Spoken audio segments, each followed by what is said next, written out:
20:30, 19:06 la temperatura. Te dejo una pregunta para pensar. Víctor Hugo ya no está en la tele. ¿Lo corrió? ¿Lo despidió? ¿Lo desplazó? ¿Lo echó? ¿Macri? Pénsalo. 20:49, 19:06, programón vamos a tener hoy, ¿eh? Está el ministro Hernán Lombardi, está Paulo Vilouta, compañero de trabajo que me hizo el aguante en la radio porque estuve unos días afuera y ya estoy acá. Y está una persona muy importante, Leandro Despuy, ex número 1 de la Auditoría General de la Nación, quizá uno de los primeros que se metió en el negocio del fútbol para todos. Antes te digo, estamos muy atentos a lo que pueda pasar con el submarino, 44 tripulantes y una gran cantidad de personas y de tecnología buscando estos 44 tripulantes del submarino perdido, del ARA San Juan. Vamos a estar muy atentos a eso, seguramente a lo largo del programa te vamos a estar informando. ¡Qué escándalo que se armó con lo de Víctor Hugo! ¿Es censura? ¿O es mafia? ¡Persecución! Escuché a Aníbal Fernández, a Devido, a Cristina, a la gente de Vudú. ¿Es persecución o corrupción? Voy de nuevo. ¿Es censura o es mafia? ¿Es persecución o es corrupción? A Víctor Hugo Morales ¿lo echaron por orden de Macri? Yo le voy a preguntar al ministro que tiene que ver con los sistemas públicos. Yo voy a encontrar el momento para preguntárselo. Luego, ¿a quiénes más va a acusar Van der Broele como testigo protegido? El martes el juez Lijo va a tomar una decisión importantísima, una serie de decisiones importantísimas. Yo te las voy a adelantar. ¿Y a quiénes otros va a nombrar Alejandro Bursaco desde Brooklyn ante la justicia norteamericana? Vamos por partes. Vos sabés que yo me puedo equivocar. Me pueden decir cabrón, calentón, pero no miento.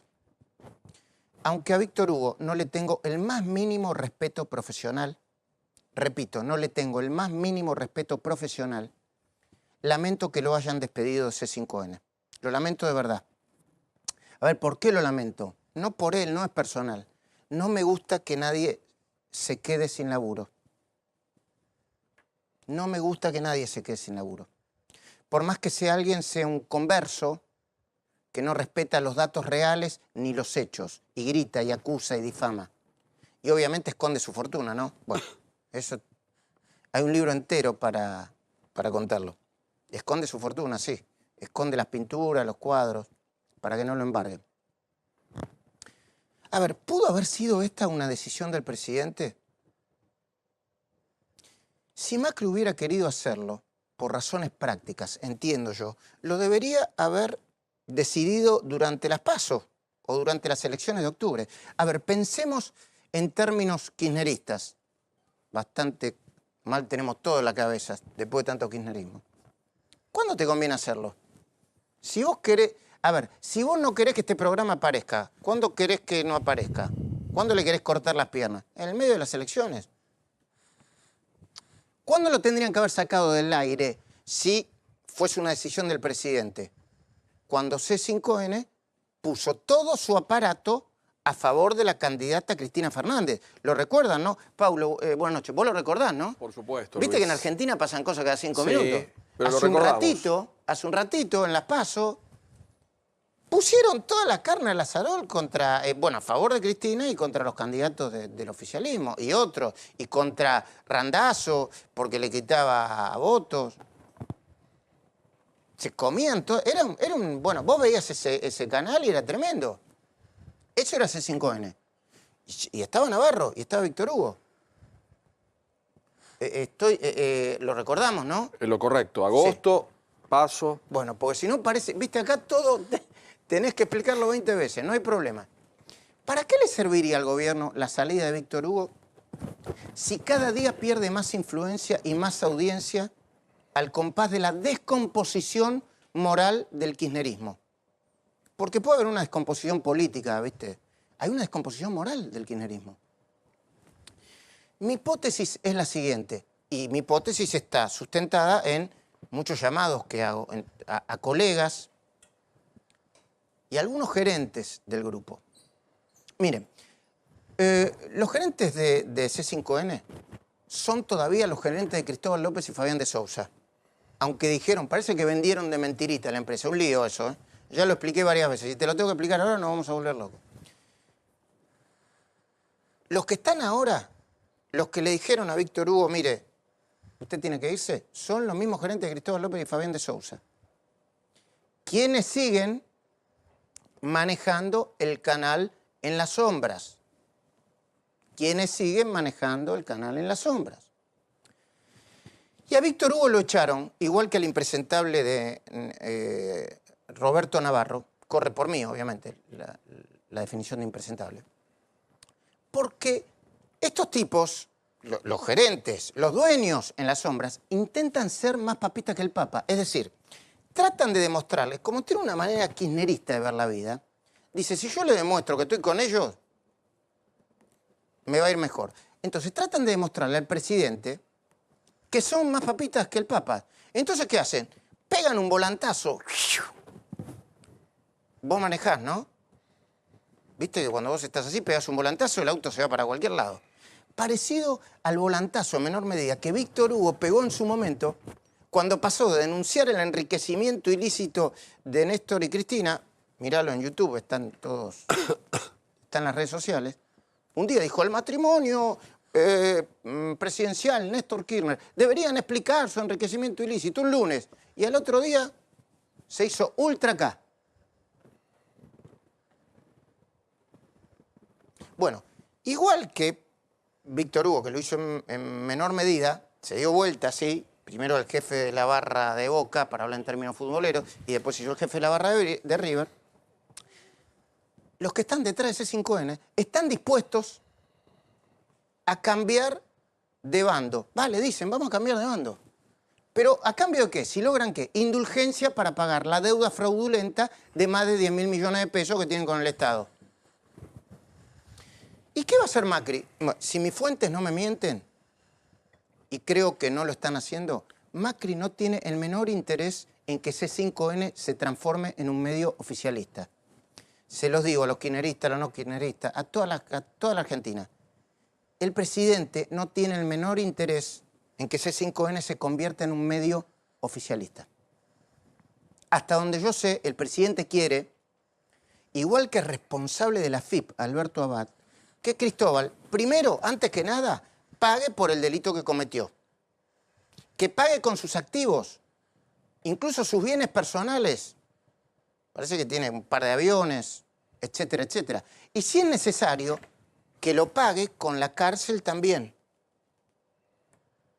Porque se afanó 8.000 más intereses, más punitorio, más de 10.000 millones de pesos de un impuesto al combustible que tenía que dárselo al Estado inmediatamente, a vos, a mí. Se lo choreó y compró estos medios. Entonces, para mí, lo de Víctor Hugo no me parece censura. Lo lamento, de nuevo, insisto, no, yo lamento que se quede sin laburo en la tele, pero no me parece censura. Parece mafia. Mafia, ¿viste? Una cosa mafiosa de te saco uno, te pongo otro. Y algo parecido estaría pasando con las nuevas revelaciones de Alejandro Van der Broele. Yo estuve unas horas fuera del país. La Argentina realmente es increíble, ¿eh? Increíble. Estás unas horas fuera del país y pasa de todo. Van der Broele está prendiendo el ventilador porque se acercó al gobierno. Y hasta donde yo sé, el Ministerio de Justicia y el de Seguridad le dieron todas las garantías para que declare como testigo arrepentido. Van der Broele declaró, y hay secreto de sumario muy riguroso, desde la Fiscalía y desde el juzgado. Pero nosotros tenemos información. Obviamente, Van den Broele, así se dice, mencionó, además de Amado Vudú, al gobernador de Formosa, Gildo Infran, como uno de los hombres que habría recibido un retorno de casi $500.000 sobre un pago total de $2 millones por servicios en la reestructuración de la deuda de la provincia de Formosa. $500.000. Habrían ido para el gobernador. Está mencionado un Martín Cortés, el que puso la firma, y habrían ido para el gobernador. Mencionó Van der Broele a Ricardo Echegaray como uno de los funcionarios que facilitó a Vudú y a sus socios, a través de un plan especial de condonación de la deuda de la AFIP, la compra de la ex Chicone. También mencionó a Jorge Brito, presidente del Banco Macro, como financista privado de la compra de la imprenta para hacer billetes. Insisto, hay un secreto de sumario muy estricto. Hoy el juez estuvo en su oficina de Comodoro Pi, a la mañana. Está trabajando, entiendo, en los procesamientos y en los pedidos de indagatoria de la mayoría de los que yo te mencioné anteriormente. Yo puedo asegurarte que el juez Lijo, el martes próximo, va a dar por válidas las denuncias de Van der Broele y va a actuar en consecuencia. Insisto, va a ordenar los procesamientos y llamar a indagatorias para la mayoría de los mencionados. En Argentina pasan cosas todos los días. ¿Y qué va a pasar con los principales sospechosos del FIFA Gate y el escandaloso negocio del fútbol para todos?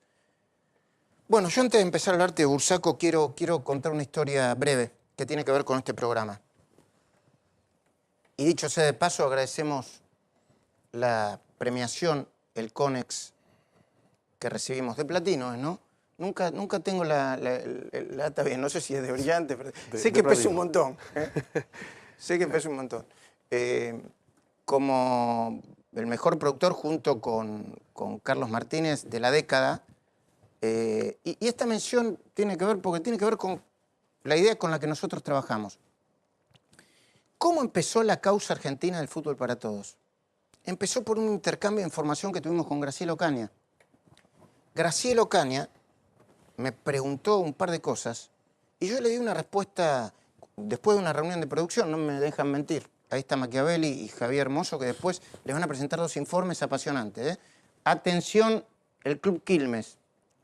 Parece que Aníbal Fernández compró por $1 millón un arquero que no había jugado nunca en primera. Eso es para vos, Paulo. Me lo llevo. Sí. Creo que tenía 35 años. Igual. Un palo verde, ¿eh? Bueno, Graciela me preguntaba, y me preguntaba por el esquema de los pagos. Y yo le decía, bueno, empecé a revisar los contratos. Y yo le dije, Graciela, estos contratos son muy parecidos a los contratos que celebraron y llevaron a cabo Sueños Compartidos. De hecho, ahora está Después, que no me va a dejar mentir. Hay un modus operandi que vincula a las empresas, a las financieras, a las que emitían cheques, a Sueños Compartidos con el fútbol para todos. ¿No es así, Después? Sí, buenas noches. Ahora lo desarrollamos la idea, pero es muy interesante lo que va a contar Después, ¿eh? Entonces le dije, hay una causa por Sueños Compartidos. Debería haber una causa en el fútbol para todos. Y Graciela Ocaña me dijo, voy a hacer la denuncia. Nosotros hicimos el informe un domingo. Al otro día, con los elementos de ese informe, Graciela Ocaña presentó la denuncia. Y hoy es esto. Pero por otro lado está el FIFA Gate. Bursaco ya terminó de contar lo que sabía. Es importante que lo sepas. O por lo menos lo que sabía. Lo que necesitaba contar. Él no tiene arresto domiciliario ni tiene colocada una pulsera electrónica. Está en Manhattan. No puede irse no sé cuántos kilómetros. Hugo lo sabe, vos me dirás, ¿no? Pero unos cuantos kilómetros. No puede irse de ahí. No se puede mover de los alrededores de Manhattan. Solo lo va a poder hacer recién después de la sentencia. Y la sentencia va a ser a mediados del año que viene. De manera que para que vuelva a hablar y mencionar gente, se lo tiene que pedir la jueza federal de Brooklyn, Pamela Chen, o la justicia argentina. Y esta es la novedad que tengo para darte, es la novedad que tenemos para ofrecerte acá desde La Cornisa. Se trata de un pedido de Graciela Ocaña para que la justicia argentina interrogue a Bursaco. Lo interrogue vía Skype o por teleconferencia. Se trata de un informe que enseguida te vamos a mostrar. Un informe que preparó Hugo Machiavelli. Pero más allá de eso, lo que hay que mirar es el extenso y detallado dictamen del fiscal Policita. Ustedes saben que, viste, Paulo, que nosotros... Yo cuando vos te vas, cuando salís del país y empezás a leer, viste que empezás a analizar la información, no tenés tiempo de procesarla. Es mucha. Necesitas mucho tiempo Demasiado. para procesarla. Claro. ¿No? Bueno, ahora le voy a preguntar al ministro, porque hay muchos números también.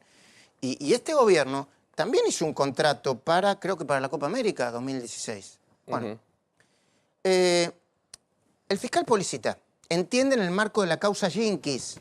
¿Me explicás qué es la causa Jinkies, Paulo Vilouta? Bueno, tenemos un grupo aquí con los Hinkin, los Meissner, los Grondona, que manejaron todo este paquete importante de derechos. ¿Por qué? Porque la empresa Torneos, no Torneos y Competencias, Torneos, coimió y sobornó para comprar derechos, para ganar derechos en la Copa Sudamericana, derechos en la Copa Libertadores de América, y formaban parte de todo un paquete de contención para poder lograr este tipo de objetivos. Hoy con prisión preventiva. Hoy con prisión preventiva. Después, acércate, Hugo, por favor, y que también se acerque Javier Mozo. Porque hay varias causas. Bueno, en esta causa, Policita, yo leí el dictamen completo. Técnicamente es impecable. Por eso dicen, che, cuando la justicia funciona en la Argentina, hay fiscales serios. Y algunos jueces serios, otros que no, que hacen las cosas que tienen que hacer. Le pide al juez Rafeca que tome declaración indagatoria, entre otros, a Bursaco, a Aníbal Fernández, a Juan Manuel Abal Medina y a Gabriel Mariotto. ¿Saben por qué? Porque Policita entiende que los funcionarios públicos, que esos funcionarios públicos, obligaron al Estado a comprar derechos de televisación en forma abusiva y con sobreprecios y por fuera de lo que indicaba la normativa del propio programa Fútbol para Todos. Me quiero parar acá. ¿Se acuerdan cuando yo decían, che, esto no es gratis? El Fútbol para Todos no es gratis. Se paga. Me decían, callate, gorila. No, se paga y lo estás pagando vos. Lo que no pagás como abono del cable, lo estás pagando con sobreprecios. Hay unos cuadros muy ilustrativos que Policita incluye en el dictamen. No hay que ser un experto en auditoría para darse cuenta que con el verso del fútbol gratis para todos, el gobierno de Cristina Fernández pagó por los derechos 2, 3 y hasta la cuenta se la vos, la vas a tener ahí. 2, 3 y 4 veces más que el precio de mercado. Esperamos un segundito ahí. ¿Dónde está en el cuadro? A ver, ayúdame a leer, Hugo. Jefatura de Gabinete de Ministros. En ese momento, miren lo que están viendo acá. Superclásico, América, año 2011. Pagó. Superclásico de las Américas era el partido Argentina-Brasil, Brasil-Argentina. Sí, exactamente. Bueno, pagó en ese momento la jefatura de gabinete a sola firma $1.200.000. ¿Saben cuánto pagó por el mismo partido Telefe? Solo para la Ciudad de Buenos Aires y Provincia de Buenos Aires, pero es una población suficientemente densa como para que valga mucho. $270.000. Hay una diferencia, ¿no? Una diferencia importante, se cree de que hubo sobreprecios. Sí. Bueno, y la imputación por la fraude de la administración pública en este caso. A ver, ayúdame, Paulo Vilouta. La segunda línea. Amistoso Argentina-Brasil, ¿te acordás? Sí, me acuerdo. En todos los casos, das un muy buen ejemplo, porque tiene que ver con esta historia del subsidio. Así como el transporte era barato, pero después se sacaba dinero para pagar combustible de colectivos que no existían, o se iba el dinero para otro lado y choca un tren y asesinan a 52 personas, con el fútbol pasaba lo mismo. Se pagaba, se sobrefacturaba el fútbol, más allá que uno prendía la tele en casa y que si no tenía cable no lo podía ver. Hay una diferencia que después te lo va a explicar mejor el ministro, que es el lindo combo para comparar, porque acá te puede decir alguno, che, mirá, el Superclásico de las Américas costó 600.000 Sí. y América lo pagó la amistad, pero te lo llenan de La edulcorante. expectativa. Bueno, Con amistoso perspectiva. Argentino-Brasil. 450.000 dólares, no hay con qué comparar todavía. No tenés ahí. El Superclásico de las Américas 2012, de nuevo El Argentina-Brasil. doble. 600.000. Sí. Claro. Y mira, América, ese partido lo pagó América también. 300.000, fíjate, la mitad. Si ya lo La transmitía América, ¿qué obligación tenía de transmitirlo Canal 7? 300.000. Y porque estaba la situación que desde un medio público estaba la obligación de transmitir. Muchas veces cuando vos tenés el cable, es lógico, si lo tiene TIC o Fox, te lo abría el 7, correspondía. Pero acá vos tenés un canal abierto como América, no tenía mucho sentido Claro, la que te lo abra explicación el era 7. que Canal 7 es libre en todo el país, ¿no, ministro? Buenas noches. Sí, puede ser, ¿no? Pero es una explicación, lo que hacía encubrir un gigantesco mecanismo de corrupción, Luis. Cuando veamos los números de la Copa América y los Juegos Olímpicos, lo vamos a ver con toda contundencia. Bueno, podemos y verlo, lo que ¿no? viene con respecto a los mundiales. ¿Lo qué? Y lo que viene, porque ahora nosotros vamos a publicar los números. El 1 de diciembre se sortea el Mundial de Rusia en Moscú. En ese momento vamos a poder comparar otra situación más. Me espera hasta que ahora me no va a se dar comparó. una primicia ahora, ¿eh? Algo. Con número, por favor. Bueno, seguimos. Y acá está, esto es muy interesante, miren, Copa América, estoy bien ubicado, me dicen, por favor, si estoy muy ubicado. Jefatura, Copa América 2015. Paga la jefatura de gabinete. Acá hay una decisión política. Yo no es que la quiera meter a Cristina en todas partes. Esto sin la decisión política de Cristina no lo haces. Con el dedo abajo de Grondona no se hacía. Bueno, Grondona ya, ¿cuándo falleció Grondona? 2014, 2014. después del Bueno, Mundial. sin la decisión política de Cristina no lo hacía. Copa América 2015. 8 palos verdes. ¿Cuánto paga DirecTV? Yo creo que para la misma cobertura, Sí, ¿no? Sí, exactamente. 3 palos. Una diferencia, ¿no? Mucho menos de la mitad. Teleredes, Telefe, ¿no, Javier Blanco? Sí. 2. 2 palos. Bueno. Sí, ahora lee lo Telered, vertical, perdóname, ese, Luis. Ahora Clarín. lee la vertical. Es Clarín. Clarín, claro. Es una Telered red de es cable de Clarín. Clarín. Y bueno, y ahora va la Copa América 2016, bueno, no sé si usted mismo, pero Sí, sí, el equipo área es no. su responsabilidad. Paga 4 millones de dólares y ese pago incluye los Juegos Olímpicos de 2016. Esto está en el dictamen del fiscal Policita, que tiene que trabajar con números, no es que los inventa. Exacto. Esta es la denuncia que hicimos nosotros en su momento. Nosotros pagamos menos de la mitad y además, incluyendo los Juegos Olímpicos 2016, si vos sumás, fue difícil reconstruir ese número porque lo escondían bien, vos tenés que sumar los 8 millones de la Copa Pero, América. ministro, perdón. Sí. ¿Cómo es un organismo del Estado? ¿Cómo va a esconder los números? Y porque nosotros pensábamos que todo queríamos comparar dentro de la televisión pública, de RTA, pero no pagaban algunos derechos de RTA, sino pagaban desde la jefatura de gabinete. Entonces había que buscar bien, no era comparar en la misma dependencia, pero si comparás bien el número, le tenés que sumar a la Copa América 2015 los Juegos Olímpicos, que habían sido los Juegos Olímpicos de Londres, que los pagaron 2,5 millones de dólares. Y Aparte de eso, Claro, hay que comparar 4 Más. contra 11. Nosotros, lo que ellos pagaron 11, nosotros pagamos 4. ¿y eso por qué? ¿Porque ustedes son tacaños? Porque Nosotros somos tacaños. no, pero deme la... No, es todo muy sospechoso, por eso cuando vimos los números y pudimos reconstruir toda esta situación dentro de la administración pública, que insisto estaba bastante enmarañado, inmediatamente lo pasamos a la Oficina Anticorrupción para que viera si había conductas penales y evidentemente el fiscal lo está impulsando. No fue gratis, esa es la síntesis. ¿Viste cómo muchos usan el no fue magia? El fútbol no fue gratis, salió 1.060 millones de dólares, fútbol para todos. Los clubes terminaron peor que cuando comenzó el contrato estatal, comparado con torneos y competencias, y lo que no pagábamos, supuestamente nosotros como usuarios, lo pagábamos de este modo. Ministro, ¿cuánto van a pagar los derechos del próximo Mundial? Mira, nosotros entre derechos y la producción Del de Rusia, ¿no? del de Rusia, comparado con el Mundial anterior, o sea, son situaciones totalmente comparables, vamos a gastar de nuevo 10 millones de dólares menos. Acá se ahorraron 10 millones y se van a gastar. Nuestro objetivo es ahorrar 10 millones de dólares, es decir, ellos gastaron un 300% más de lo que vamos a gastar nosotros. O sea, el Mundial de Brasil costó 18, ¿no? Decían. Si sumás todo esto, 18. Sí. El Mundial que no está acá Claro. en el No, 18. Y usted Y nosotros aspiramos a, con la producción y todo, a no llegar a 6. ¿y la pregunta es, ¿lo va a poder ver todo el país? Y lo va a poder ver todo el país de forma gratuita, porque va a ser la televisión pública. Bueno, ahora les vamos a mostrar algunos Pero informes. digo, 10 millones de dólares. Para uno tira cifras así. No, claro. Solamente en ese ahorro tenés 4 escuelas. Ese es el número a mirar. Porque si no, viste, la gente en las cifras se confunde. Solamente en el ahorro ese tenés 4 escuelas. En este, otras 4 escuelas. Bueno, en el medio de las denuncias de Bursaco se suicidó Delon, creo que se pronuncia así, ¿no? Sí. Delon, sí. Jorge Delon, segundo de Paladino. Paladino está explicando, bueno, lo van a citar a declarar ahora, que él, con Bursaco lo acusa de haber recibido coimas. Hay un paquete de 15 millones de dólares en coimas, que denuncia Bursaco. Y de nuevo está el tema de Aníbal Fernández, que sale a patalear. Aníbal Fernández, yo no sé qué va a pasar con la justicia, pero desde el punto de vista objetivo está hasta las manos. Por eso salió a sacudir a Cristina y a defender a Devido.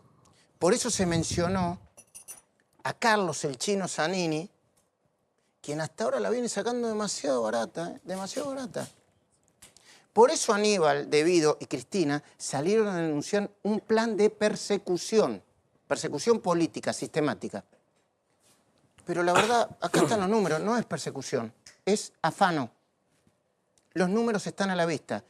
Y si los jueces se acaban de despertar después de una larga siesta, dicen algunos, porque no podían, no querían o no tenían la información, bienvenidos otra vez al mundo real, a los fiscales, a los jueces, donde los delincuentes son procesados, enjuiciados y encarcelados, y que los chorros devuelvan la plata y no pisen el Estado nunca más. Y que los chorros devuelvan la plata y que no pisen el Estado nunca más. Hugo, ¿qué vamos a ver ahora? Luis, vamos a ver lo que está pasando con las causas judiciales. Hay que aclarar que hay 2 causas. La de Fútbol para Todos, como vos explicaste, es del 2014. Tiene a Servini como jueza y al fiscal Taiano. Ahí están. La que empezó con la denuncia de Graciela Ocaña. Sí, y de la cornisa, por supuesto. Allí están procesados 2 ex jefes de gabinete, Jorge Capitanich y Aníbal Fernández. Falta de mérito para Val Medina, pero también está procesado Gabriel Mariotto y, por ejemplo, otros funcionarios de la AFA como Luis Segura, Jorge Leme, Rafael Sabino. Se investiga en este momento la arquitectura de ese dinero que manejaban financieras y agropecuarias y que no llegaba a los clubes. Ahora lo vamos a hablar con Despuglo de las financieras. Perfecto. Atención, porque la justicia norteamericana está detrás de eso, precisamente, de la financiera, del lavado de dinero. ¿Cómo lavaron dinero el Fútbol para Todos de coimas hacia los Estados Unidos? Que por eso está declarando, o estaba declarando Bursaco ahí. Y en 2015, el año siguiente, la otra causa, la del FIFA Bait Logal, es la que tiene el fiscal Policita, la que vos mencionaste y acá se mencionaba, en donde se investigan los sobornos por el pago de derechos. Y allí, por supuesto, el fiscal Rafecas se espera que tome decisiones. El juez Rafecas. El juez Rafecas, perdón. ¿Y qué vamos a ver ahora? Lo que vamos a ver es lo que va a pasar, lo que puede pasar, lo que Graciela Ocaña está solicitando a la justicia. Atención, porque Gabriel Panadino tuvo un sobreseimiento, pero se le puede revocar. Y eso es lo que vamos a ver, de lo que pasó y lo que puede pasar. Bueno, lo que denunciamos nosotros, que hay mucho material. Nosotros cuando revisamos lo que denunciamos nosotros es... no yo, todo este equipo que está acá. Somos pocos pero muy potentes, y tenemos mucha reacción, por suerte. Y después, bueno, el testimonio de Gravia. Es imperdible este informe, míralo.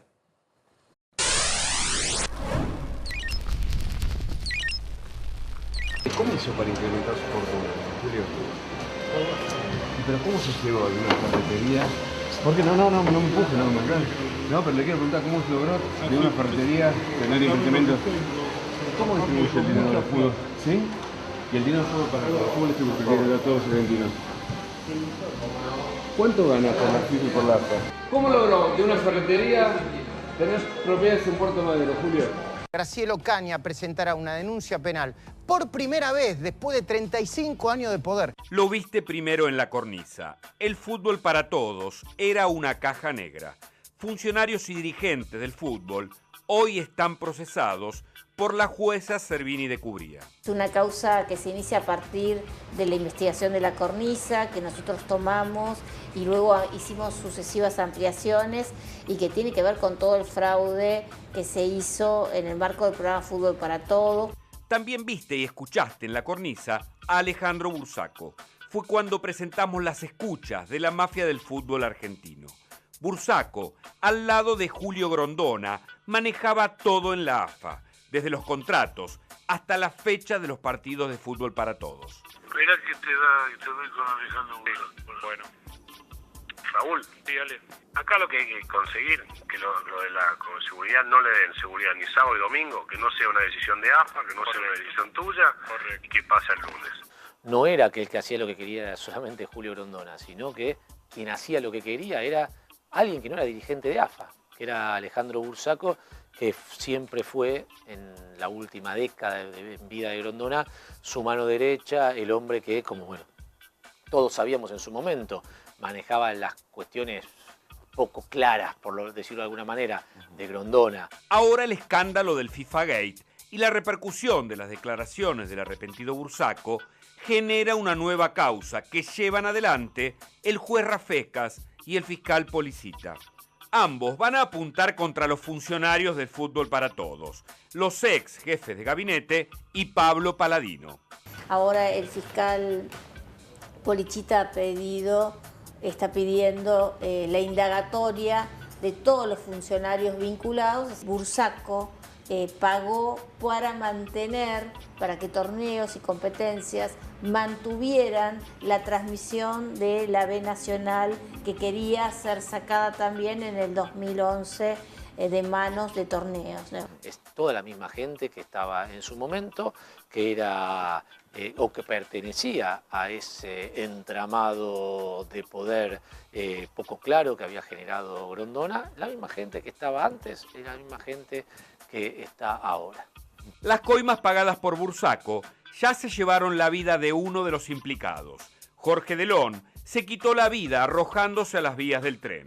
Minutos antes de morir, se comunicó con Paladino.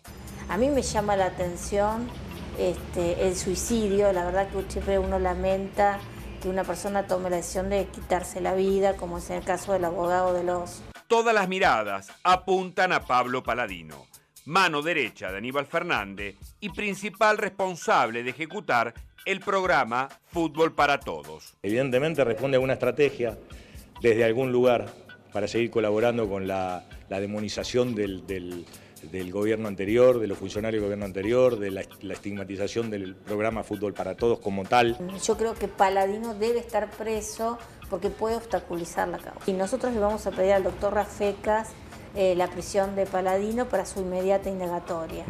Paladino es un hombre que llevó adelante las campañas de Aníbal, o sea, de su propio riñón. En La Cornisa también te contamos sobre la verdadera fortuna de Julio Humberto Grondona. Bursaco declaró haberle pagado coimas millonarias a través de bancos suizos al ex jefe de la AFA, que se transformaron en excéntricos emprendimientos inmobiliarios del ferretero de Sarandí. Ávila entregó al juez documentación sobre las cuentas bancarias en Suiza a nombre de Grondona y sus hijos Liliana y Humberto por millones de dólares. El padrino contó con la gran ayuda de Cancillería Argentina, que demoró los exhortos pedidos por el juez a los bancos suizos. Entonces la causa se empantanó y en noviembre de 2011 Grondona fue sobreseído. La acción penal está extinta, pero lo que nosotros creemos es que la justicia tiene que ir hacia la recuperación de los bienes que Grondona cobró producto de la corrupción. Entonces queremos que se vaya contra la sucesión de Julio Grondona, que está en un juzgado de Avellaneda. Bursaco, desde Nueva York, abre la boca y causa un terremoto en Argentina y en toda Sudamérica. ¿Qué más sabe Bursaco respecto de los movimientos del dinero negro del Fútbol para Todos? Él lo que hace es hablar en Estados Unidos pidiendo una reducción de pena. Bursaco, si no hablaba, le correspondían 60 años de prisión. Lo que él está negociando, por la información que yo tengo, es un máximo de 15 meses. El hecho de que Bursaco también dijera que la policía de la provincia de Buenos Aires tenía orden de asesinarlo para que no declare. Estamos analizando la posibilidad de presentar como nuevos hechos esta información proveniente de Estados Unidos, solicitando, por supuesto, que se le tome declaración vía internet a Bursaco.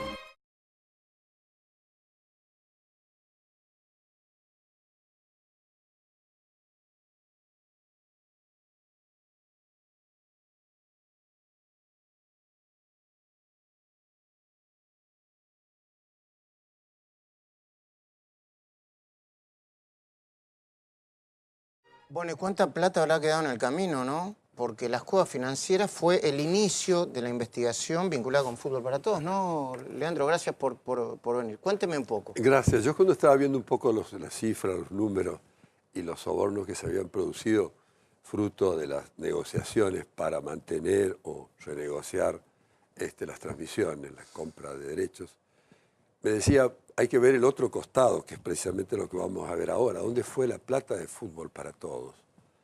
Y empezar por los 60 millones, los 600 millones de pesos que se pactaron al comienzo, sin ningún tipo de parámetro. No hubo un estudio previo para decir el mínimo que se va a pagar a la AFA o, diríamos, en los gastos que va a implicar esto. La matriz misma del contrato de creación del Fútbol para Todos ya tiene anomalías muy grandes, que es importante subrayarlas nada más que para ver dónde está el origen para un manejo tan displicente y tan corrupto de los fondos públicos. Ya el contrato mismo. Por otra parte, las negociaciones con el AFA, el 83% iba para el AFA. Ese 83% eran 600 millones. No se había establecido por qué ni los montos. Con anterioridad se pagaban 230 o algo. Eso fue el primer año, sí. Eso fue el primer año. Después se fueron agregando 225, después 300, etcétera, sin que haya habido previamente el establecimiento de algunos. Ahora, lo que tiene también de particular es que todos esos fondos se ejecutaron en general de una manera irregular. Primero, en lo que hace a la AFA. Pero todos los otros servicios, el 20% restante, también se hizo de una manera totalmente irregular. ¿Qué servicios? Por ejemplo, el que prestaba la corte, la producción. La producción, los que se prestaba farolitos, por ejemplo, que es una de las empresas, y sobre todo Iveco, que se transformó en el único auspiciante. Y esto tiene importancia porque muestra que la forma en que se ejecutan los fondos públicos son de una manera totalmente arbitraria. Se ejecutaban por el legítimo abono, que es una manera de decir pago sobre factura. No hay previamente, a pesar de que se trata de fondos públicos, ni licitación, ni concurso de precios privado, nada. Ni explicación posterior de por qué se procedió de esa manera. Se transformó en el modus operandi. Igual que Sueños Compartidos. Igual que Sueños Compartidos. Y le diría, en Iveco, por ejemplo, ahí en ese caso, tampoco hay ninguna explicación, pero se paga en especie. Y sabe una cosa, que en el caso de Iveco, que fue el único auspiciante, porque en realidad esto de que era gratis, originariamente se pensaba que iba a ser gratis porque la publicidad privada permitiría el financiamiento. Nunca se aplicó a la financiación privada y por el contrario se transformó en un instrumento político de publicidad pública del gobierno y solamente el único caso así comprobable era el caso de Iveco, que además era por especie, es decir, se devolvía con camiones, el único auspiciante privado, que también presentó una serie de anormalidades. Yo me recuerdo que cuando al final yo estaba al final de la auditoría y hablé con alguien del ministerio, que en ese momento ya había vuelto, diríamos, de la jefatura de gabinete, que me decía, mire, no insista sobre los camiones, porque la verdad que nosotros... No sabemos ni dónde están. No de dónde están. Me parece que se los llevó Capitanich, cuando dejó de ser jefe de gabinete, se los llevó ¿Perdón? Se los llevó Chaco. Al Chaco. O sea... A ver, perdón, espere que ya te hace. Esto es novedad para mí. Porque algunos no se encontraron, pero... ¿Sabés lo que pasó ahí con el tema de los camiones? Y perdón que interrumpa. No, por favor. Tiene que ver mucho con un informe que hicimos nosotros hace algunos meses cuando fuimos a Chaco por el tema de las plantas recicladoras de basura. Ah, sí. Bueno, hay muchos camiones que se sospechan, como dice Despuy, que fueron a parar a Chaco, pero no se sabe dónde están, a ciencia cierta. Si están en Chaco, ahora, ¿dónde? perdón, discúlpame, es joda esto. O sea, es que esto malo viene el Estado como si fueran o sea, lo mismo, ministro, que usted va, se va de acá y se lleva, no sé, el Centro Cultural Kirchner o el Araña al Centro Cultural Kirchner. Que lo toman como propio. Pero digo, vos las diferencias de precios que hablábamos recién de las copas, con las contrataciones, la Copa América, los Juegos Olímpicos, el programa Fútbol para Todos, un pequeño aviso político. El coraje político del presidente Macri, que lo puso Fernando Andrés, Fernando Marín, nosotros implementamos. Es decir, de desarmar algo que parecía que era totalmente antipopular, porque hay que tomar esas decisiones y ponerlo en las prioridades. Primero se desarmó un aparato de corrupción, y ahí el coraje del presidente. Lo digo francamente, a mí esto no hay que ser obsecuente, pero en esto el presidente lideró un proceso de transformación que acabó al mismo tiempo con la corrupción y con un sistema de propaganda político que era escandaloso. Luis, inventaron el relator militante. Avanza Messi, era para allá, y cómo sonríe Aníbal Fernández en la tribuna. Era joda. Pero había que cortar eso, y la verdad que yo estoy orgulloso de formar parte de un gobierno que cortamos con eso. Ahora dentro de un ratito, después de que presente el informe Javier Mozo, tengo muchos Javieres, tengo un Javier Blanco en la radio, especialista en economía, Javier Mozo. ¿Por qué fíjense cómo está Quilmes ahora? Bueno, ahora no está más Aníbal Fernández de Quilmes. No saben, tierra arrasada, ahora le vamos a mostrar. Compraron un arquero, 35 años parece, nunca había jugado en primera, un palo lo pagaron. ¿Cuándo lo firmaron? Un día antes de las elecciones. Ahora le vamos a contar. Y ahora vamos a seguir con Leandro. Pero después yo te voy a preguntar por Víctor Hugo Morales, que es otro de los temas que está... Si hay censura o no hay censura. Yo, para dejársela picando, ministro, yo diría... A mí no me gusta que no esté ni Víctor Hugo Morales... A ver, yo con Víctor Hugo Morales no lo respeto, ya dije. Ni que hablar de Navarro. Pero no me gusta que no estén. Me da la sensación de que... Ahora se lo voy a preguntar. Perdón, no quiero mezclar los temas. Solamente yo quería señalar de que aún en otros mecanismos de gasto o de costos que pagó el Fútbol para Todo, el programa, también había irregularidades en todo. Y en este caso, lo digo porque lo visible era Iveco, y nosotros al hacer el estudio tratábamos de verificar cuántos camiones se pagaron, pues se pagaba en especie en este caso. ¿Por qué programa? ¿Por cuántas horas? Y veíamos que, por ejemplo, se había pagado el equivalente a 7 millones, 24 unidades, cada vez se pagaba menos.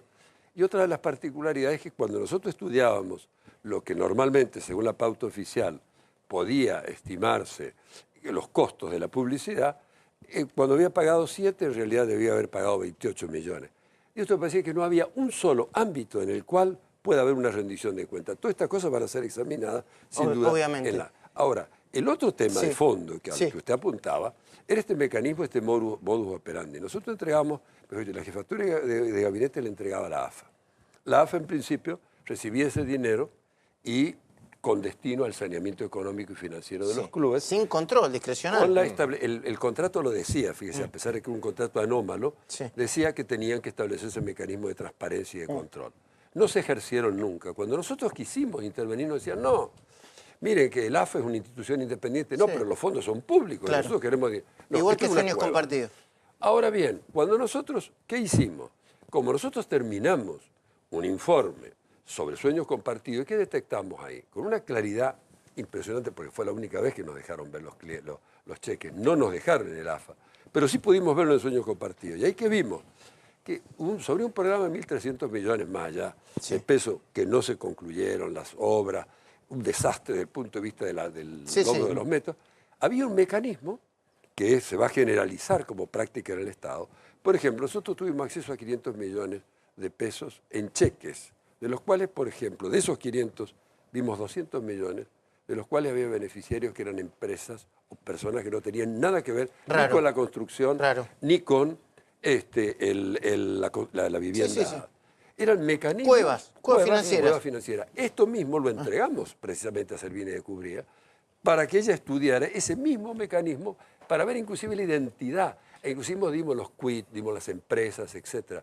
Porque realmente con este sistema de que se puede extraer fondos, millones de pesos, con cheques menores de 50.000, se produjo ahí un agujero negro donde una persona había podido recibir más de 3 millones de pesos, un mismo destinatario sin haber justificado. Por eso, no es persecución, es mafia.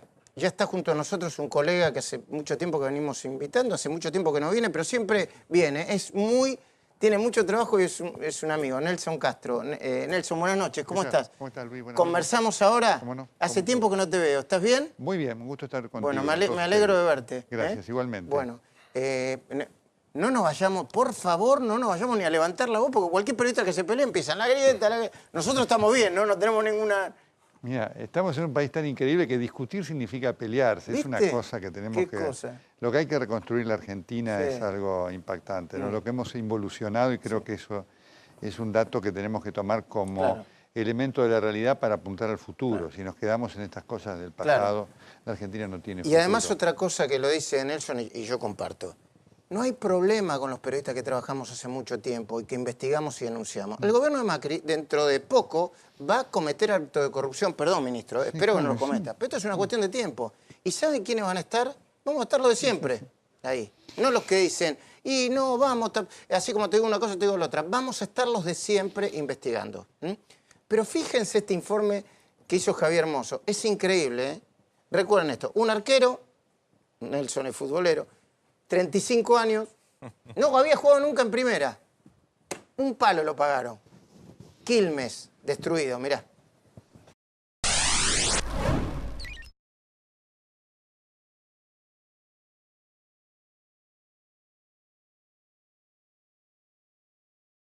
En el estadio José Luis Meiner estamos acá. El ex estadio José Luis Meiner, el actual Ciudad de Quilmes. Ah, le cambiaron el nombre. Sí, sí, lo rebautizamos en agosto del 2016 con el nombre de Ciudad de Quilmes. ¿Por qué motivo? Porque no podría haber alguien que sea dueño del club. No podía haber alguien que sea dueño de la cancha. Lucas, te nombro dos apellidos y me das tu opinión. Meiner y Fernández. José Luis Meiner, Andrés Meiner, Aníbal Fernández. Yo creo que forman parte de la historia oscura del club. La realidad es que en los puestos jerárquicos que han estado en términos futbolísticos y en términos políticos le podrían haber dado muchísimo más a la institución. Y sabemos que lo único... ¿Qué le dieron? Absolutamente deudas. En el 2001 se debía cero. Sí. Del 2001 al 2012, ¿cuánto se debió? 25 millones de pesos. ¿Y del 2012 al 2015? 135 millones de pesos. Del 2012 al 2015, ¿quién era el presidente? ¿Quién fue en ese lapso de 3-4 años el presidente? José Luis Meiner en su mayoría de años. ¿Qué va a pasar con ellos? Se han iniciado varias causas judiciales, entre una de ellas el caso de un jugador de 35 años, un arquero llamado de apellido Giovini. No tengo nada contra el jugador, pero era un jugador casi retirado y se hizo opción de compra por $900.000, que en ese momento era 15 millones de pesos. Y eso se hizo un día antes de la elección. ¿Quién era el presidente ahí? En ese momento era Aníbal Fernández y estaba en uso de licencia y el que lo ejercía en ese momento era Andrés Meiner. Ustedes deciden presentar una lista y empiezan a hacer campaña. ¿Cómo fue esa relación oficialismo-oposición? Hubo aprietes, hubo amenazas, hubo momentos hostiles para diferentes participantes de la agrupación, con la ex barra, que nos venían a apretar, che, no se metan más, termínenla. Ah, literal, así de literal, una. pero nosotros seguimos adelante, la constancia es lo que vence siempre. ¿Qué les representa a ustedes todo esto que se está nuevamente cocinando en Estados Unidos? Y siempre termina repercutiendo en el Club Quilmes porque José Luis Meiner representaba en su momento el Club Quilmes.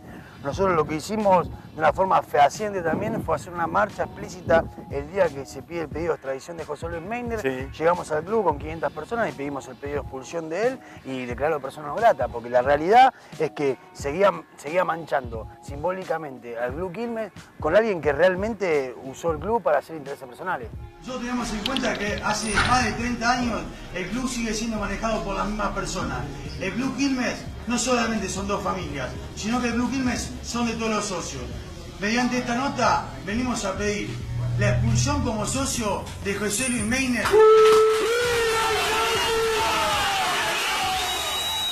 Estamos en el lugar donde ubican los trofeos, placas y demás.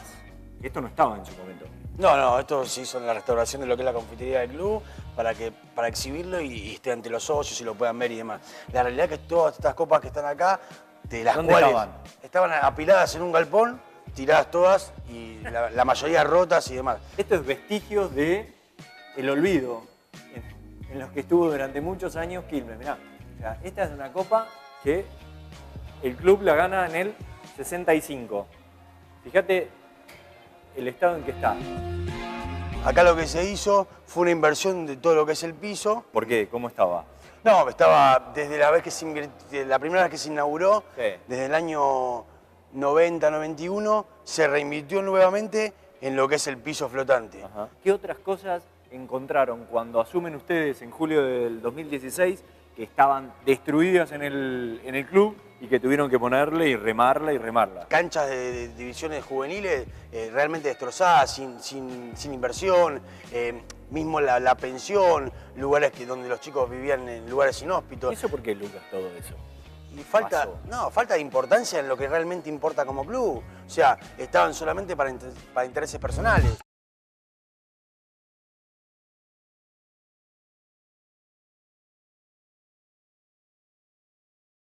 Qué desastre lo de Quilmes, ¿eh? Por ello decía en la editorial cuando empezamos, no es persecución, es choreo, se la afanan. Ahora vamos a conversar con Nelson de eso y de algunas otras cosas. Bueno, algunos están enojados porque yo dije que no me gustaba que Víctor Hugo estuviera fuera de los medios. Me dicen, pagalo vos. Bueno, yo no estoy hablando de... A mí, yo lamento que un colega se quede sin trabajo, aunque sea Víctor Hugo, al que no respeto de ninguna manera. No sé qué pensás vos. No, lo mismo, así que yo lo vengo diciendo, el otro día lo decía ahí en TN, así que es una noticia muy mala todo esto que está pasando con Víctor Hugo. Sé que además TVR se quedó sin pantalla. Son cosas malas, porque representan un pensamiento que por supuesto no compartimos, pero que obviamente tiene que estar, es parte de la vida en democracia. Y la verdad que es malo que esas voces no estén presentes porque hace a la esencia misma de la pluralidad, que es lo que estamos defendiendo, ni más ni menos, más allá de las personas, de las situaciones personales y demás. A vos te tocó toda una situación con Víctor Hugo, después de aquel episodio que fue la presentación de tu libro El Dueño, y es importante manifestar esto, que los principios van más allá de las personas y se aplican permanentemente siempre, ¿no es cierto? Así como hubo gente que a lo mejor en el kirchnerismo hubiera querido que nuestras voces no estuvieran, ¿no? Y estuvieron en peligro de no estar. Bueno, hoy es malo que no esté Víctor Hugo y otras voces que representan el mismo pensamiento. Yo quedé en preguntarle al ministro lo mismo, pero yo quiero, te dejo esta picando, porque es un poco lo que le voy a plantear al ministro. Pero yo tampoco creo, no importa lo que crea yo, pero te lo planteo como contexto, que haya habido una situación de censura explícita. A mí me parece que hay otra cosa. Ahí hay una situación, por supuesto, catastrófica de empresarios muy malos, como es Cristóbal López. A mí me tocó vivirla con la gente de electroingeniería. Y este error garrafal que cometió el kirchnerismo, que cometió Cristina Fernández de Kirchner, que no aprendió, primero una lección elemental que aprendió Perón. Perón lo aprendió y lo transmitió en el año 73, cuando dijo, cuando teníamos todos los medios en contra, ganamos, cuando teníamos todos los medios a favor, perdimos. Primer punto, esa idea de la ley de medios que tenía como objetivo destruir a Clarín y crear el multimedio oficial, sin reparar en quiénes, porque hubiera sido una cosa muy interesante que hubieran aparecido estructuras empresariales serias, claro. No aventureros. Con convicciones similares a la del gobierno, pero con criterio profesional, que hubieran constituido un polo de opinión y de trabajo serio muy importante. ¿Vos ves a Macri detrás de esto? ¿A Macri o a Clarín, como dicen algunos? No, esto no está. Pero obviamente anda a convencerlos a los que piensan diferente, que es esto, digamos, es así. Así que esto está claro, digamos, lo de Cristóbal López se caía porque se caía, como se cayó lo de Spolsky, como se cayó lo de electroingeniería. Ahora, es una desgracia, porque además, ¿cuál es el tema, digamos, que hoy enfrenta la Argentina? No hay empresarios de medios, es decir, está el Grupo Clarín, está el Grupo América, está ahí Perfil batallando en ver cómo va para adelante y nada más. Entonces es una cosa realmente muy mala, mala para nosotros, mala por supuesto para la profesión. Y esto es lo que generó el kirchnerismo en su afán de copar los medios. Esta, digamos, calaña de empresarios, que por supuesto se terminó la publicidad oficial y se acabaron esos medios. Esto era, pero claramente, claro. Y era absolutamente predecible. Vos, yo y tantos otros lo decimos. Ahora, en este medio uno debe decir, en esta circunstancia, que haya voces como la de Víctor Hugo y otro, o Página 12, que está en una situación peligrosa, es malo para lo que es la pluralidad como esencia de la democracia. Ministro Lombardi, ¿cuál es su mirada sobre el tema? Bueno, nosotros queremos que todas las voces se puedan expresar, queremos que Víctor Hugo se pueda expresar, queremos que todas las otras voces del arco político democrático se puedan expresar. Esto hace bien a la República. No tiene ni una miga de cinismo lo que estamos diciendo, sino que lo pensamos con toda franqueza. Usted lo decía en el editorial, Luis, cuando comenzamos, obviamente, esto ya sucedió el proceso electoral. El gobierno no tiene nada que ver con esto.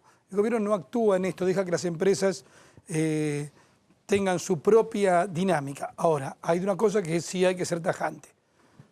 Nosotros respetamos a rajatabla la libertad de expresión. La libertad de expresión para nosotros es como el aire en el cual vive la República. Y no aceptamos, por lo tanto, como no aceptamos cuando ya él lo dijo, el señor Morales, cuando se fue a Radio Continental, que intentó echarle la culpa al gobierno. ¿No está Macri detrás de esto? Pero bajo ningún punto de vista, bajo ningún punto de vista. Y también hay otra segunda cuestión, eso es lo que dice el señor Morales. Pero después hay cierta opinión que intenta diluir la opinión de López. Cuando dicen que el Estado se haga cargo. Yo quiero que Víctor Hugo tenga voz, pero no quiero que el Estado ponga un peso, como estábamos diciendo. Porque si no, ¿sabés? Queremos transformar al señor López, a Cristóbal López, como viste esos superhéroes que tiran una bomba de humo, desaparecen y que nos hagamos cargo el Estado, que somos los trabajadores tendrían que ir me lo dijo usted fuera del micrófono, ¿no? Los trabajadores tendrían que ir con las pancartas al hipódromo. Pero yo digo, estoy cansado de empresas pobres con accionistas ricos. Vos tenés que ir, seguir la pista del dinero y obviamente los trabajadores que tienen reclamos para hacer, estamos hablando de empresarios multimillonarios con activos poderosos. Ahí hay que dirigirse, porque si no, a mí lo que no me gusta es cuando, primero no me gusta cuando intentan echar la culpa al gobierno. Y lo segundo, cuando intentan diluir la acción de empresarios inescrupulosos. Porque que nos hagamos cargo todos. No que se hagan cargo los que tienen bienes. Y los tienen y son ostensibles los bienes. Porque ahí es cuando yo me pongo a poner, empiezo a ver sospechoso que quieran diluir la responsabilidad de los empresarios. Sobre eso hay que ir. Insisto, sí, lo que pasa es que las frecuencias, pero las frecuencias Sí. son del Estado, son concesiones del Estado. Las frecuencias sí, las señales de cable no, pero las radios sí, el aire sí. No. El espectro electromagnético sí, las señales no. De todas maneras, yo quiero señalar una cosa, porque esto también forma parte del problema. Vos imagínate que ahora ahí tomó ese grupo, no se sabe quién. Quien lo tomó tampoco es un empresario de medios, que, por lo que se conoce, tiene alguna afinidad con el gobierno. Eso también es malo. Es decir, lo quiero decir, no porque sea una culpa. Digo, no porque Macri le hubiera dicho esto, pero digo, tenemos que poner las cosas como son. Ha tomado esa estructura alguien que no tiene la más mínima experiencia de medio y que lo que toma es esto, que tiene una afinidad con el gobierno. Eso también tenemos que decirlo, porque forma parte de la complejidad de lo que se está viviendo. No recuerdo si de Caputo o de Torello, ¿no? Sí, sí, además que algunos sospechan que aparecen en los Panama Papers. Entonces, estas cosas también tenemos que decirlo, para encontrarnos con la complejidad de esto, para que, digamos, esto, sí, lo que hay que si no es la misma bicicleta de que hoy aparece alguien afín a A y mientras está afín, el gobierno afín a A está y mañana cuando está afín a B viene otro y nos quedamos con estos personajes. Lo que hay que decir para no engañar a nadie es que es una compra mentirita, todavía no está aprobada esta compra, ¿eh? O sea, tiene que pasar por la justicia le ha dicho que no y la FIP le ha dicho a Cristóbal López pague lo que debe, que son más de 10.000 millones de pesos por evasión fraudulenta. Y si no tiene bienes, ahí es una discusión. Si usted no puede pagar con activos, págueme con sus propios bienes, con los aviones, con los activos. No, pero por supuesto hay una situación escandalosa de un empresario en que lucró estafando al Estado, no pagando impuestos. Está más claro Agua y que compraba los medios porque se lo pedía Cristina Fernández de Kirchner. Esto es indiscutible y esto es lo reprochable. Y todos lo sabían. Todos lo sabían. Ahora, hagamos de cuenta que no nos ve nadie y estamos en una reacción. Discutimos como dos periodistas que hace muchos años que no nos conocemos. Lo venimos del periodismo deportivo hace muchos años. Ni hablemos de lo que pasó en Quilmes. Se está corriendo la cancha. Hay una cancha que está muy muy macrista y no hay voces disidentes o discordantes. ¿Y esto le hace mal al país? Mira, ¿vos ves alguna actitud de, yo diría, condescendencia hacia el gobierno de algunos? Pero vos sabés que cuando ocurren estas cosas, son las cosas que pasan. A mí lo que más me preocupa de todo esto, efectivamente, digamos, hoy hay una actitud de decir, bueno, aquellos sectores, a mí me pasa, cuando te pasa, cuando yo critico al gobierno aparecen. Sí. Enormes. Bueno, Sí, Nelson sí, ahora te vendiste y sos kirchnerista. Las redes y esto, sociales. que entonces, mucha efervescencia. entonces, Bueno, yo acabo de decirlo de Víctor Hugo Morales y me dicen, pagalo vos a Víctor Hugo Morales. Pero, no, bueno, no, por supuesto. estoy diciendo una cosa. Entonces, digamos, hoy está pasando esto, que se visualiza a través de las redes sociales. Por lo tanto, esto tiene una vivencia mucho mayor. Antes era algo que no tenía esta presencia, la gente podía estar crítica o no. ¿No es cierto? Y, obviamente, hoy ser ecuánime es un verdadero problema en la Argentina. ¿No? Esto lo Ahora, dice ¿qué significa ser ecuánime? Porque es una discusión linda para decir. Por supuesto, importante. ¿Qué significa ser ecuánime? Mira, ser ecuánime significa, primero, obviamente... Informar todo. Informar todo. Segundo, este hecho de... yo lo vengo siguiendo con mucha atención y no me genera ningún drama, pero esta cosa de que vos tenés que estar o en un lugar o en el otro, digamos.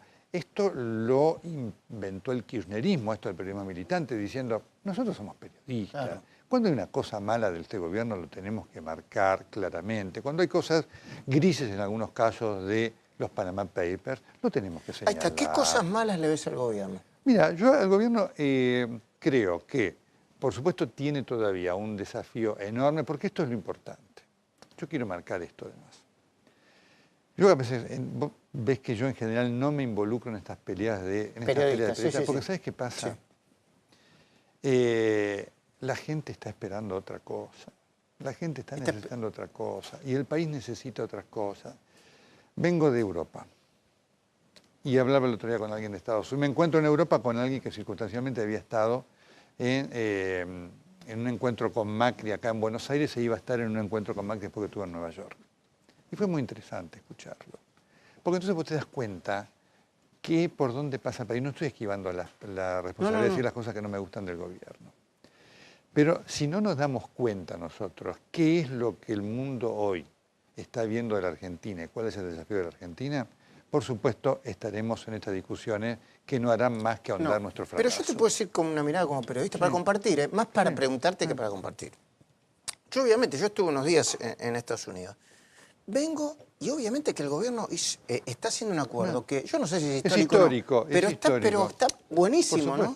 Le está diciendo a las provincias, mire, nos ordenamos con los impuestos, no podemos pasar de un déficit del 3.2 porque si no Argentina se va al diablo, cuidado con el endeudamiento. Está organizando un poco, pero en el medio, Nelson, vos te encontrás con, se suicida, y habría que ver que si se suicidó, Paulo, perdón, me olvidé de preguntarte, el señor Delon o Delon. Se suicida después de lo que dice Bursaco. Se arrepiente Van der Broele. Echan al camarista Freiler. ¡Guau! Bueno, yo digo, ¿por dónde uno empieza? Por supuesto que son cosas muy buenas y que marcan el desafío que tiene la Argentina. ¿Cuál es el principal problema que hoy tiene el gobierno de Macri frente al exterior? El tema de la credibilidad no de su gobierno, sino de la Argentina. De la continuidad, de la institución. Los inversores dicen, mire, este país ya fue para acá, para allá y demás. Si este país, si la Argentina no asegura de su dirigencia política previsibilidad, podrá gobernar usted para satisfacer todos nuestros deseos, que no vamos a ir a la Argentina, porque en la Argentina nosotros lo que tenemos que definir es un plan de largo plazo, que esto exige consensos políticos que no han estado, que fue uno de los grandes errores del kirchnerismo. Por eso lo del viernes pasado fue una cosa muy buena si se cumple. Entonces, esas son las realidades de un país que tiene... que se le puede hacer a este gobierno. Bueno, obviamente, un gobierno que... ¿Vos compartís la idea de que Luis Caputo y Aranguren, en cuanto a su conflicto de intereses, tienen que ser investigados? Por supuesto. Yo la comparto, ¿eh? Por supuesto que sí. Y muy enérgicamente, ¿eh? Pero por supuesto que Lamento que sean buenos técnicos, que... Porque además se aplica para ellos el mismo razonamiento, es decir... vudú y debido, ¿por qué terminan de ir presos? Porque se dice, pueden tener una posición de poder que dificulte las investigaciones. Bueno, Caputo es un ministro, ni más ni menos que el ministro de Finanzas, y Aranguren también. Entonces, esto para hay vos, que el marcarlo. conflicto, esto está y bueno. La gente cuando te dice, quiero decir esto, ¿no? Porque el gobierno se enoja cuando dice, no nos comparen con el kirchnerismo. No, nosotros no estamos comparando con el kirchnerismo. Estamos evaluando situaciones similares. Después vendrá la investigación y como en el caso Gómez Centurión, si está limpio y demás, volverá, punto y aparte. Pero lo que estamos marcando son situaciones similares que exigen investigaciones y que exigen situaciones claras. Fíjate vos, Macri tuvo un proceso confirmado por la Cámara. No solamente que fue procesado por Ollarvide, sino confirmado por la Cámara, las escuchas. Bueno, si hoy estuviéramos, ¿no es cierto?, en la misma situación que generó lo debido a quien yo estoy seguro van a condenar y va a ir preso, lo mismo que Budo, ¿qué hubiéramos dicho al juez? Bueno, no, mire, Macri tiene que dar un paso al costado. Tiene que o renunciar o pedir una licencia. Entonces, porque su condición de funcionario público lo pudo haber... Totalmente, efectivamente. Esto tiene que ver con lo que decidió Irurzún, ¿no? Totalmente. Entonces, nosotros lo que tenemos que hacer es esto, juzgar situaciones iguales con, criterios iguales. Aunque no tengan la misma envergadura. Aunque no tengan la misma envergadura. ¿Por qué no la tienen? A ver, porque yo... Por supuesto que no la tienen, pero estamos de acuerdo con eso, ¿no? Son hechos judiciales que están en investigación. Un funcionario procesado con un proceso, digamos, firme, confirmado por la Cámara, no puede ser funcionario. Sea Luis, Pedro, Juan, por la causa A, B, C, D o F. Entonces, eso nosotros lo tenemos que decir con absoluto criterio. Y si no hacemos eso, no estamos cumpliendo con nuestro deber de periodista. Se enoje quien se enojare. Hoy, para muchos, después de este triunfo impactante que ha tenido el gobierno, y en los que creen, porque hay un tema muy importante. vos, yo, la Nata, Tenenbaum, Viñaski y demás, por supuesto y aportamos cosas para denunciar el kirchnerismo que la justicia no aportó. Hoy la justicia está confirmando muchas de nuestras denuncias. Lo que vos denunciaste en El Dueño, lo que Nico Viñaski denunció con el tema de la MAC y junto con Hugo con Adamón y demás. Uno dice, mirá vos, pasaron 5 años, en el caso de tu libro 8 años. Sí, sí, mucho. Entonces, mucha gente dice, bueno, entonces ustedes ahora son macristas. No, no somos macristas. No, claro. Entonces la gente cuando dice, ahora criticas a Macri, ¿te volviste kirchnerista? Cuando el otro día firmo la solicitada defendiendo a eso te quería Berbisky, preguntar. pero por supuesto, los insultos y las descalificaciones que tuve, ¿qué fue lo que hice? Defender la libertad de expresión de una persona que en lo personal conmigo se portó muy mal, pero que no me importa, digamos que es una voz ¿Pero vos sentiste atendible e entendible. que lo estaban atacando? Había un riesgo. Y en cuanto existe un riesgo, yo quiero dar la voz. ¿Cuál era el riesgo? Había un riesgo había una sospecha sobre Página 2, un avance de Página 2, que está en una situación muy delicada, sí. ¿No es cierto? A propósito del tema de las denuncias de los familiares de Macri, que se beneficiaron con ese decreto sí. que yo critiqué muchísimo, que salió después del blanqueo, autorizando a los familiares de los funcionarios a blanquear, cosa que estaba expresamente prohibida en la ley que se votó, porque efectivamente estaba la sospecha de que muchos pudiera familiares ser y amigos. un testaferro. Ya lo hemos visto con el gobierno del kirchnerismo, así que se aplica con todo. Entonces, esas cosas generaron enojo y una muy mala respuesta del presidente Macri ante una periodista de Mendoza que se lo preguntó y se lo preguntó muy bien. ¿Qué le respondió? No, le respondió, no, eso ya es cosa del pasado o algo por el estilo, ni le respondió. Entonces... ¿No lo viste como una jugada de Berbisky para colocarse en el lugar? Mira, ante la mínima sospecha, yo prefiero la protección de todos, ¿sabes? Realmente. Es lo que quisiera con cualquiera de nosotros. Y nosotros, obviamente, frente a esto, tenemos que tener el mismo celo y el mismo cuidado. Por supuesto. Realmente. A mí me parece que es una cuestión de tiempo. Cuando los gobiernos más permanecen, más hay que observarlo, más acumulan poder, más se empiezan a esconder. Mira, ahora voy a decirte una cosa. Sí. Lo mejor que le puede pasar a este gobierno, que repito, viene de consolidar un triunfo impresionante que te marca algunas cosas de cambio cultural en la sociedad muy importante. Lo mejor que le puede pasar es que nunca tener el poder del 54% que tuvo Cristina. Es lo mejor que le puede pasar. Eso es casi igual que el vamos por todos, decís vos. Es lo mejor que le puede pasar. El gobierno, además, cuando negoció, ha demostrado tener capacidad para negociar, logró cosas importantes para el gobierno y para la Argentina. ¿No es cierto? La experiencia demuestra en la Argentina, Luis, que los gobiernos que tienen este poder sumo, Cristina el 54%, Menem el 50%, se marean. Se marean y quieren quedarse para siempre. Paulo, ¿tenías una pregunta? Nelson, querido, Sí. con relación a Cristina, ¿qué opinas? ¿Tiene que asumir en el Senado y después bancar lo que se le viene desde el punto de vista judicial o no tendría que jurar como senadora? No, por supuesto. Yo creo que en este aspecto nosotros tenemos que dar el beneficio de que tenga todos sus derechos absolutamente resguardados. ¿No es cierto? Para una persona que viene a sufrir una derrota catastrófica, lo de Cristina es catastrófico, porque lo de Cristina hay que medirlo en primero lo que es la confirmación de sus características patológicas, de una persona que actúa contra la lógica de la ilógica. Ella es la responsable de que el peronismo haya perdido. Yo hubiera ido a la interna con Randazzo y hubiera ganado. Es decir, Cristina es un factor de división. Y su derrota es catastrófica no por la cantidad, no solamente porque tiene esa cantidad de votos, con la cual no alcanzó, sino Luis y Paulo, cuando vos ves la territorialidad de Cristina. Cristina gana solamente en ese enclave que es la tercera sección electoral.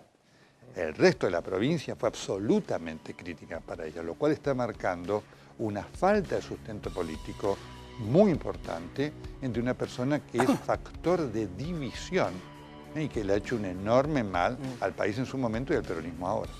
Nelson, yo te tengo que agradecer, le tengo que agradecer a todos mis invitados. Gracias, Leandro, gracias, Paulo, gracias, Hernán, como siempre.